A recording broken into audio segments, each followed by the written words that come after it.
अपनी रोटी से की थी, और आज ये देसी अंग्रेज नरेंद्र मोदी आज हिंदू और मुसलमानों को लड़ाकर अपनी रोटी सेक रहा है। नतीजा ये है कि धोखे के जुमले से उसने पूरे देश को बर्बाद कर रखा है। आज नौजवानों के रोजगार चौपट हो गए, कल कारखानों की तरक्की नहीं हुई, आपके इस क्षेत्र पर उनकी कोई नजर नहीं रही है।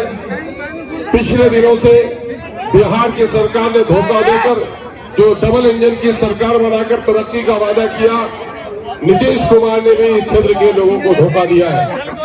पूरे बिहार में आज सबसे बुरी हालत अगर किसी की है तो दलितों की है और मुसलमानों की है।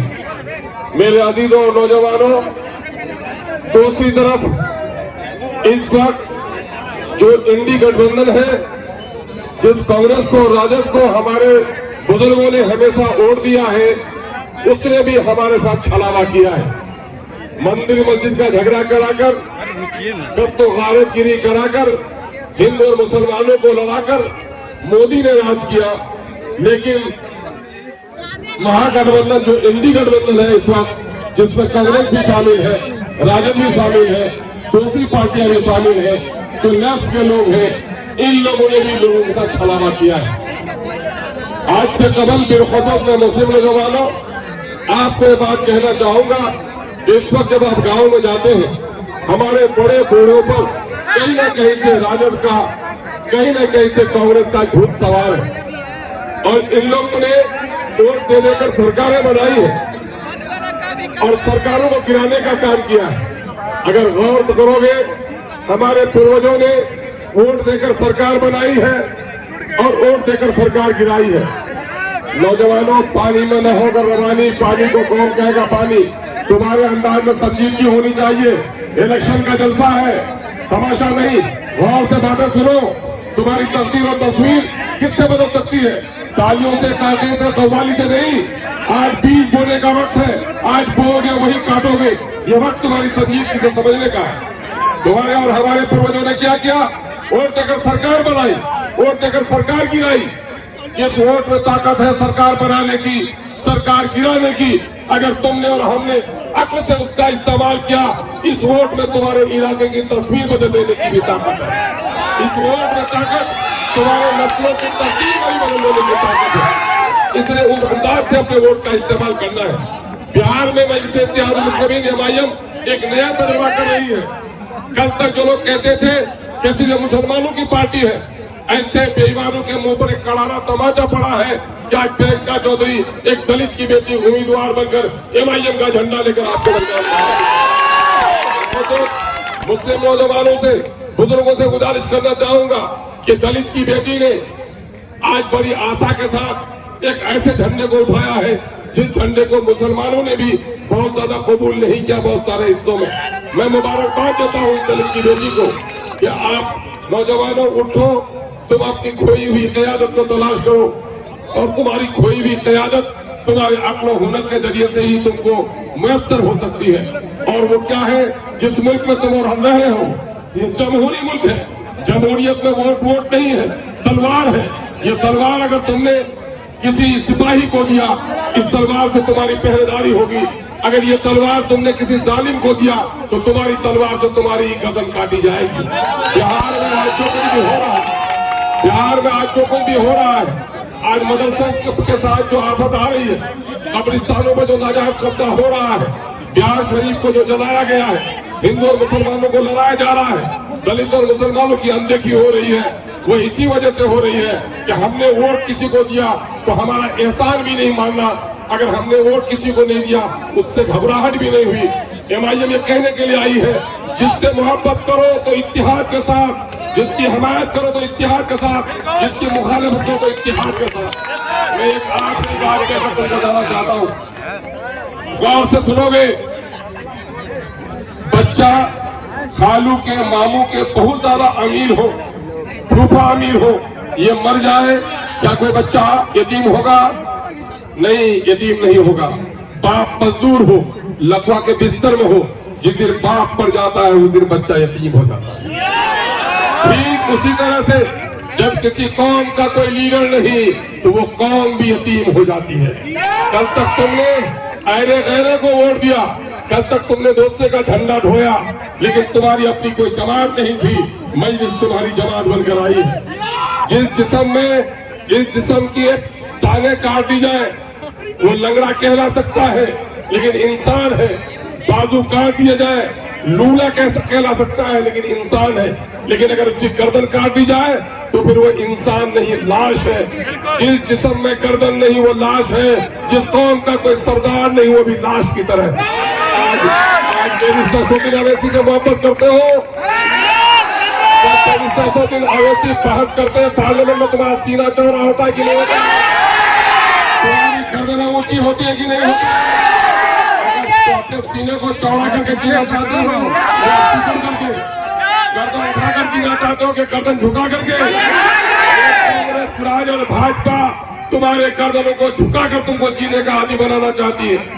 ये कम्युनिस्ट के लोग बात सबकी करते हैं, लेकिन तुम्हारे मसाइल पर मुंह पर पट्टी बांधे हुए रहते हैं।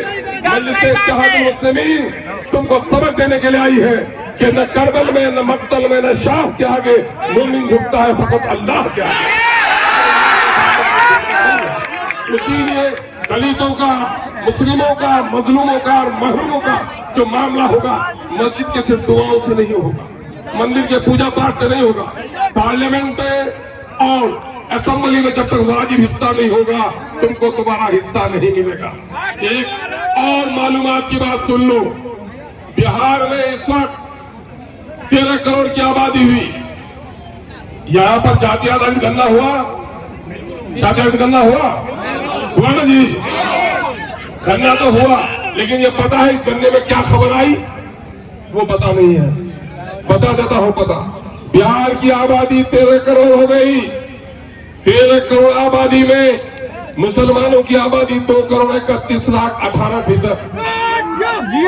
सुनो, आबादी तुम्हारी कितनी? लोकतंत्र का मूल मंत्र है, जिसकी जितनी आबादी उसकी उतनी हिस्सेदारी। सबसे बड़ी आबादी है 3 करोड़ 56 लाख हमारे दलित भाइयों की, SC भाइयों की। देखो बिहार में नौकरियां मिली 20,49,000, बड़े लोगों ने नौकरियां ले ली। नीतीश कुमार की आबादी सिर्फ 37 लाख, नौकरी में हिस्सेदारी 58,000।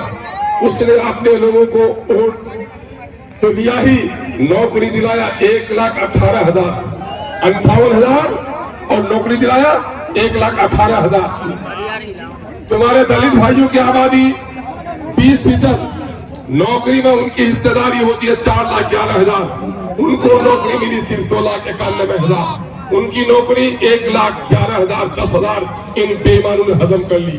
अब मुस्लिम नौजवानों सुनो, तुम्हारी आबादी 2 करोड़ 31 लाख 18%, नौकरियों में हिस्सेदारी तुम्हारी 3,68,000। अब तुमको नौकरी मिली सिर्फ 1,73,000। तुम्हारी 2 लाख नौकरी ये राजद, ये जदयू, ये कांग्रेस, ये भाजपा सबने मिलकर तुम्हारे 2 लाख नौकरियों को बर्बाद और तबाह कर दिया। अगर 2 लाख लोग आज सरकारी नौकरी में होते तो 38 जिला में, हर जिला में 5,000 मुस्लिम ऑफिसर, किरानी, चपरासी होते। इन 5,000 लोगों के बच्चे अच्छे स्कूल में पढ़ते कि नहीं? उनकी माओ को दवा मिलती कि नहीं? उनका अच्छा घर बनता कि नहीं? ये 2 लाख परिवारों को जिन महरूम किया है उससे बदला लेना है कि नहीं लेना है? किससे लेना है? जो जंग लड़ी जा रही है वो बंदूक से नहीं, जमहूरियत पर जंग लड़ी जाती है बैलेट से, बल्कि अब EVM के बटन से लड़ी जाती है। इसलिए अपने एक वोट का इस्तेमाल अगर करोगे, आज दाएं बाएं अगर वोट चला जाएगा तो कौन लोग मजबूत होंगे? चाहे मोदी मजबूत होगा या नहीं तो ठगबंधन के लोग मजबूत होंगे। लेकिन अगर प्रियंका चौधरी को वोट दोगे तो मेरी सियासतुद्दीन अवैसी मजबूत होगा, जिसके जय भीम और जय भीम का नारा। अपने एक वोट का इस्तेमाल आपको करना है। मुस्लिम नौजवानों, एक पिछड़े समाज के भाई ने, बहन ने तुम पर विश्वास किया है, और मोमिन वही होता है जो वचन देता है तो चाहे जान देनी पड़े, कदम करानी पड़े, लेकिन अपने वचन से कभी पीछे नहीं होता, अपनी जहर से कभी नहीं। इसलिए अकल बहुत कुछ कहेगी, बहुत सारे लोग तुम्हें फुसलाएंगे, बहकाएंगे, किसी की मत सुनना। तुम ये सुनना कि मेरे मुल्क में हम लीडर से महरूम थे, आज बरसों के बाद एक लीडर आया है जिसको बैरिस्टर सऊदी अवैसी के नाम से बुलाया जाए। एक बात बता दूं मैं तुमको, मैं 3 बार राजद से एमएलए रहा, 4थी बार एमएलए बनकर आया हूं मजलिस से। मुझे लोग पूछते हैं कि अरे राजद में रहते आप मंत्री बन जाते, आप तो बड़े नेता बन जाते, कैसा लगता है यहाँ? मैंने कहा सुनो, कल तक एक बड़े दालान में रहता था, बड़े महल में रहता था, लेकिन उसमें मेरा हिस्सा नहीं, किराएदार था। आज अपनी अलग झोपड़ी बनाया हूँ, उससे ज्यादा चैन के साथ सो रहा हूँ, किसी के बाप की मजाल लेके मेरी सवाल ये भी सुना होगा पार्लियामेंट और असेंबली में जब तक पार्टी का नेता इजाजत नहीं देता कोई बात नहीं कर सकता। तुम्हारी शरीयत पर जब हमला हुआ तलाक बिल पर, कांग्रेस वालों ने मौलाना असरार साहब को तुम्हारे शरीयत पर भी बोलने का की इजाजत नहीं दी, लेकिन बैरिस्टर सऊदी अवैसी साहब को पार्लियामेंट में कोई नहीं रोक सका। और आज असेंबली में अकेले हो गए, और इस अकेलेपन में भी चाहे शाहबाद का मामला हो, चाहे बिहार के किसी हिस्से का मामला हो, आपकी आवाज अगर कोई उठाता है तो मजलिस इत्तेहादुल मुस्लिमीन उठाता है, अख्तरुल ईमान उठाता है। इसलिए मैं आपसे गुजारिश करने आया हूँ कि जमहूरियत की ताकत को समझो, अपना एक एक वोट का इस्तेमाल अक्लमंदी से करो। कहीं आज पार्टी को लोग कहते बीटिंग, तमाम तर बेईमानों के मुंह बंद हो गए हैं। आज 8 जगहों पर पार्टी इलेक्शन लड़ रही है। हम लोगों ने राजपूत को भी टिकट दिया है, भूमिहार भाई को भी टिकट दिया है, अत्यंत पिछड़ी जमात की एक बेटी को भी हम लोगों ने टिकट दिया है, और आज गोपालगंज से हमने शेड्यूल कास्ट के एक माझी जी को भी टिकट दिया है। अब किसी के बाप की मजाल जब इल्जाम लगाने की नहीं होती है तो पैसे से हमारे वोटों को खरीद। इसलिए आओ, हम लोगों ने एक नारा दिया है, दलितों ने, पिछड़ों ने एक नारा दिया है, वोट दोगे मायम को? अवैसी साहब को अपना लीडर मानते हो? प्रियंका चौधरी को अपना एक मतदान करोगे? एक नारा लगाया है पार्टी ने दलितों, पिछड़ों के लिए कि इनकी अपनी कोई पार्टी नहीं, सबने हमको ठगा है, सबने हमको धोखा दिया है। जो नारा में लगाऊं उन्हीं शब्दों को, उन्हीं अल्फाज को दोहरा देना, सबने दिया है हमको चोट। सिरसा सूरी के इलाके से ये निशवानी औरतों की तरह आवाज तुम्हें जीने देगी? अरे इस दौर में जीना है, ये खामोश मिजाजी तुम्हें जीने नहीं देगी। इस दौर में जीना है तो कोहराम मचा दो। देखो, नारों से इनकलाब आता है, ये मुट्ठी इत्तेहाद की अलामत है, और बाजू को लहराना दुश्मनों से मुकाबला करने की अलामत है। उठाओ बाजुओं को, और जो बोलो वो बोलो, आवाज ऐसी के फर्क से टकराए, बादलों से टकराए। बोलो, सबने दिया है हमको चोट।